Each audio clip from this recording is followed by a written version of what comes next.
हाय दोस्तों, मैं सतेंद्र कुमार, आपका दोस्त सोलर एडवाइस चैनल में आप सभी का स्वागत करता हूं। और मैं आ चुका हूं आज विदुरकुटी, जिसका आप मेरे पीछे मैन द्वार देख रहे हैं।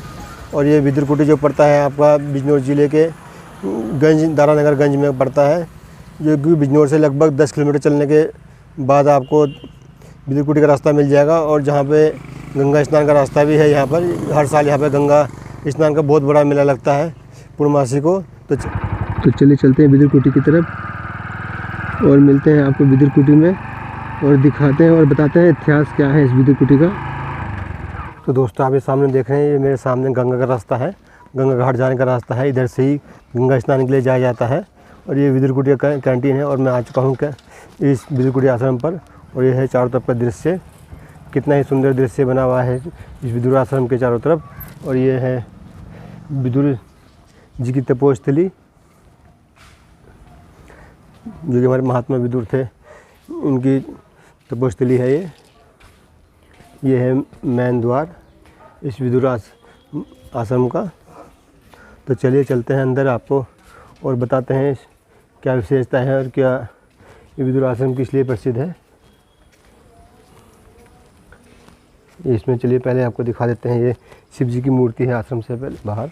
अर्थात महात्मा विदुर के बारे में तो आप जानते ही होंगे, जो कि महाराज धृतराष्ट्र और पांडु के सबसे छोटे भाई थे। तो दोस्तों, सत्यवती के 2 पुत्र थे, चित्रांगद और विचित्रवीर्य। तो चित्रांगद की मृत्यु गंधर्वों के साथ युद्ध करते करते हो गई थी।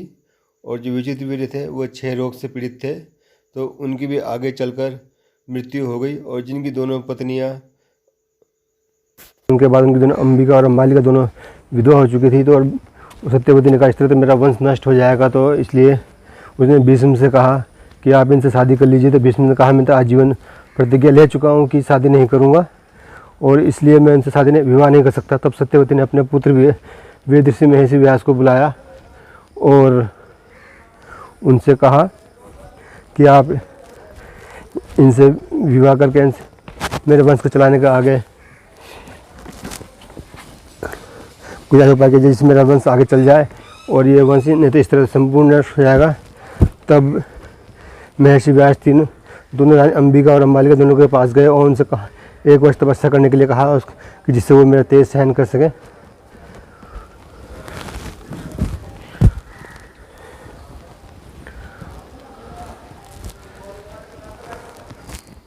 तो मैं आ चुका हूँ मंदिर में।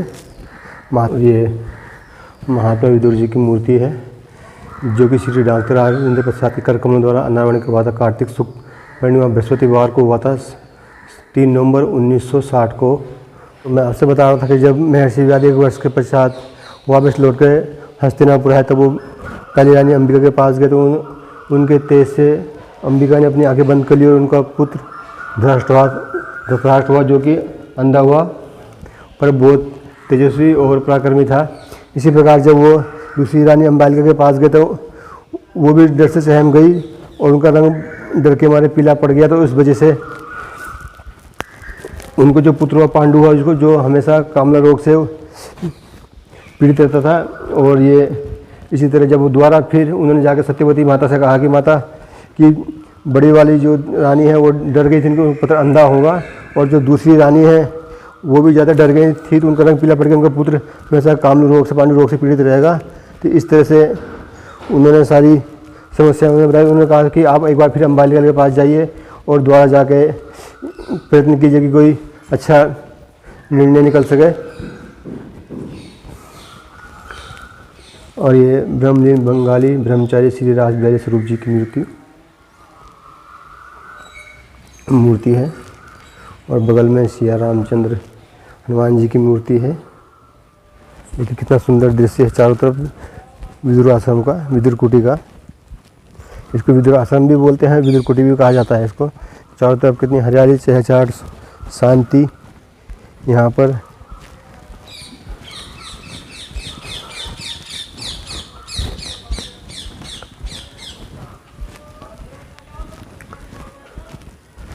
मन को बहुत शांति मिलती है ऐसे स्थानों पर आकर घूमकर। और ये सामने गंगा घाट।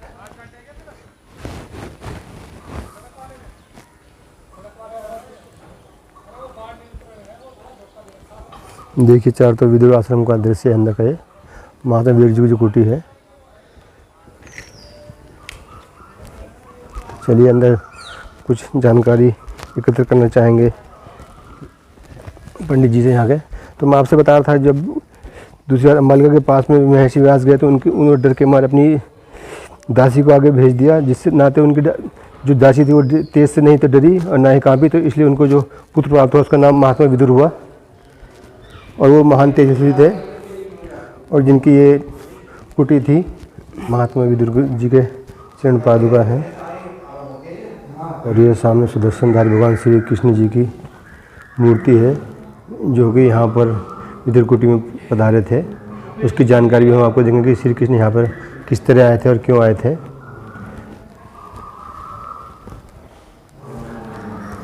यहाँ पर ये श्री कृष्ण को उपदेश देते हुए मूर्ति है। राधा कृष्ण जी की मूर्ति और दरबार है। आप जब भी आए यहाँ पर माथा टेक कर इनका आशीर्वाद प्राप्त करें। मेरा नाम राजकुमार कौशिक, मैं मंदिर का पुजारी हूँ। करीब 25 वर्षों से सेवा में लगा हुआ हूँ। देखिए, जैसे आप देख रहे हैं महात्मा विदुर जी की प्रतिमा देखी आपने अन्य स्थान यहाँ भी देखा। तो महात्मा विदुर जी युद्ध से पूर्व अपना त्याग पत्र दिया, इधर चले आए, क्योंकि महात्मा विदुर धर्मराज के अवतार, धृतराज के सलाहकार, कृष्ण भक्त एवं दासी पुत्र कहलाए हैं। विदुर जी ने विदुर जी की कोई बात जब नहीं सुनी तो अब विदुर ने त्याग पत्र दिया, इधर चले आए। तो विदुर जी ने यहाँ तपस्या की है। एक झोपड़ी डाल करके, पहले होते थे झोपड़ी डाल करके महात्मा जी रहते थे, वो तो गंगा पार हस्तिनापुर, उधर से इधर चले आए। महात्मा विदुर उस समय के सबसे बड़े संत हुए हैं। और देखिएगा, ये गांव का जो नाम है वो दारानगर है। कहते हैं कि युद्ध पश्चात जो योद्धा मारे जाते हैं युद्ध में, तो युद्ध के पश्चात युधिष्ठिर जी जो दुर्योधन के छोटे भाई थे, युद्ध की इच्छा से नहीं थे, वो सब विधवा स्त्रियों को लेकर के विदुर जी की शरण में आ गए। विदुर जी सन्मार्ग मांगा, तो अब विदुर जी ने इनको स्थान दिया, कहा तुम यहीं रहो। तो इतनी स्त्री थी कि एक नगर बन जाता है। तो गांव का नाम हो गया स्त्री नगर। स्त्री का पर्यायवाची जो है वो दारा से है। स्त्री नगर तो अच्छा नहीं लगा कहना, लेकिन बाद में विद्वानों के अनुसार इसका नाम हो गया दारानगर। जैसे कि आप देख रहे हैं यहाँ बस्ती काफ़ी बड़ी है, गांव का नाम दारानगर। और देखिए, भगवान श्री कृष्ण महात्मा विदुर जी से मिलने के आते हैं।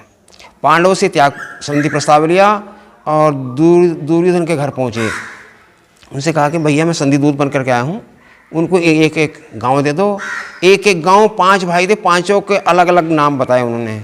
पानीपत यूपी में, सोनीपत, मारीपत, स्वर्णपत, वारणापत, ये सब पत वाले ही गांव उस समय गांव थे। बहुत बड़े बड़े शहर हो गए इस समय में। एक एक गांव देने की बात की, परंतु दुर्योधन ने सुई किलो की बराबर भूमि देने से इनकार किया। अब भगवान श्री कृष्ण को रास्ता मिल जाता है महात्मा विदुर जी के घर आने का। तो अब वहाँ उनके यहाँ दुर्योधन के घर में कोई उत्सव हो रहा था। भगवान श्री कृष्ण का संधि प्रस्ताव तो ठुकरा दिया दुर्योधन ने। तो सब ने कहा कि कृष्ण हमारे यहाँ आए हैं, इनको जो हमारे यहाँ उनको भोजन का समय है भोजन कराइएगा।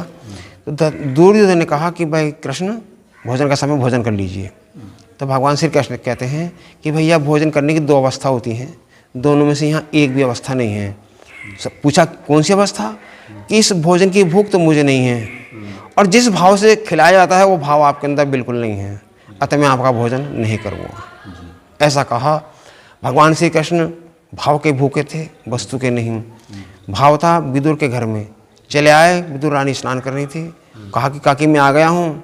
तो ऐसी भाव भ्योर हो गई जैसे सबरी राम जी के लिए हो गई थी। कहाँ बैठा हूँ, क्या करूँ, कैसे करूँ, इधर सारे मुँह घुमा दिया और छिलके लठाया, छिलका देते गिरी नीचे गिर दी। भूल गई। विदुर ने देखा छिलके खिला रहे हो, अरे प्रभु को छिलके खिला रहे हो। तो कृष्ण जी कहते काका मुझे भी नहीं पता छिलके हैं, मुझे भूख लग रही थी इसलिए मैं खा गया। भाव भी। और तो कहा कि प्रभु मुझे भी कुछ दीजिए। तब भगवान श्री कृष्ण को महात्मा विदुर जी ने बथुए का साग खिलाया। देखिए, जैसे कि बथुआ 12 महीने तो होता नहीं, गेहूं के खेत में होता है या आलू के फसल में होता है, और ये उस समय यहाँ बथुआ होगा तो भगवान श्री कृष्ण को के लिए वही बनाया और वही खाया। जैसे कि एक लेख आता है कि दुर्योधन के मेवा त्यागे साग विदुर घर खाई। तो भगवान श्री कृष्ण बड़े चाव से बड़े प्रेम से साग खाया, जैसे कि प्रसिद्ध है। और यहाँ तो उनकी कृपा है, उनके चरण पड़े हैं, उन्होंने खाया है, तो 12 महीने यहाँ बथुआ देखने को मिलता है। तो दोस्तों अभी आपने देखा हमने पंडित जी के द्वारा सारी जानकारी एकत्र की। यहाँ पर विदुर कुटी आश्रम जो है महात्मा विदुर जो है, ये बिजनौर जो है विदुर जी की धरती है। और इस तरह यहाँ पर ये विदुर जी की कुटी जो प्रसिद्ध है पूरे बिजनौर में, क्या पूरे भारत में पूरे वर्ल्ड में फेमस है। तो आप भी इस जगह आइए, चलते हैं अब। और विदुर आश्रम के अलावा यहाँ पे जो इसके होने से जो अन्य आश्रम बन गए हैं उनके बारे में भी आपको थोड़ा सा दिखा देते हैं और थोड़ा बहुत बताते हैं यहाँ पर।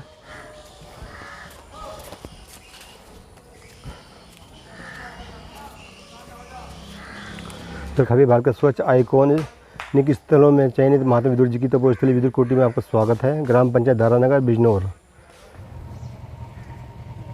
इस स्थान पर महाभारत काल में सुप्रसिद्ध नीतिज्ञ महात्मा विदुर के आश्रम में भगवान श्री कृष्ण पधारे थे और यहाँ पर भोजन में बथुए का साग खाया था। यहाँ स्थित मंदिर के आसपास बथुए का साग और मांस बिना प्रयास के स्वतः ही प्रचुर मात्रा में उत्पन्न होता है। आश्रम में महात्मा विदुर के संगमरमर पर अंकित पद चिन्ह सुरक्षित हैं। और सामने ये आवासीय वृद्धाश्रम, यहाँ पर जो वृद्ध घर से पीड़ित होते हैं उनके रहने का स्थान बनाया गया है और यहाँ पर सुगम तरीके से वो रहते हैं। तो दोस्तों ग्राम सेंधवार का संबंध महाभारत काल से है। सेंधवार का अर्थ होता है सेना का द्वार। जनश्रुति के अनुसार महाभारत काल में पांडवों ने अपनी सेना की छावनी यहीं पर बनाई थी और साथ ही समीप में एक ग्राम धीमरपुरा में सैकड़ों वर्ष पुराना वट वृक्ष है, जिसकी जटाएं आज भी विशाल वृक्ष के रूप में विद्यमान है यहाँ पर। और यह है विदुर सेवा आश्रम। चलिए अंदर चलते हैं और दिखाता हूँ अंदर से आपको आश्रम का दृश्य। मस्त आश्रम है ये चारों तरफ यहाँ पर लेडीज़ और जेंट्स के अलग अलग रहने की व्यवस्था है। दोस्तों अभी आपने देखा कि मैंने आप महात्मा विदुर जी के बारे में सारी जानकारी संपूर्ण तरह से दी। और जो कोई कमी और त्रुटि रह गई तो उसके लिए मैं क्षमा चाहूँगा, क्योंकि मैं जितनी जानकारी मेरे को थी मैंने जानकारी दी और आपको पंडित जी के द्वारा सारी जानकारी उपलब्ध कराई यहाँ पर कि कैसे कैसे क्या क्या हुआ था। तो अभी तक जो लोग नए हैं मेरे चैनल से जुड़ रहे हैं तो मेरे चैनल को सब्सक्राइब करना ना भूलें, शेयर करना ना भूलें।